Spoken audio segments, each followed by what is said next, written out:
আবার তাদের নেতাকর্মীরা এখন ভোট টানার উছিলায় মহাসচিব সাহেব বলছে আওয়ামী লীগের নামে যত মামলা হয়েছে সব উদ্যোগ করে নেবে, বলছে না? এতদিন মামলা বাণিজ্য করছে কারা? মামলা বাণিজ্য করে কোটি কোটি টাকা লুটপাট করা শেষ, আওয়ামী লীগের কাছ থেকে সব বন্দোবস্ত করা শেষ, এখন তাদের নামের মামলাগুলো উদ্যোগ করে ফেলতে হবে, এখন লাগবে ভোট। এই হচ্ছে তাদের চরিত্র। এগুলো এই দেশের জন্য কখনোই তারা কোনোদিন চিন্তা করে নাই। যখনই ক্ষমতায় এসেছে তখনই এই দেশকে দুর্নীতির স্বর্গরাজ্যে তারা পরিণত করেছে।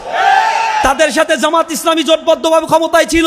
জামাতের যে এমপি মন্ত্রীরা ছিল সার্চ লাইট দিয়ে দুদক অ্যান্টি করাপশন অ্যান্টি করাপশন গঠন করেও জামাত ইসলামীর মন্ত্রীদের নামে চাইরানা পয়সার দুর্নীতি তারা খুঁজে পায় নাই। তাহলে জোট সরকারের আমল দুর্নীতি করছে কারা? 1 নম্বর তালিকায় কারা নিয়ে গেছে? কত লোপাট তারা করেছে। আবার বাংলাদেশে অনিবার্য এক ক্ষতির দিকে আবার বাংলাদেশকে তারা নিয়ে যেতে চায়।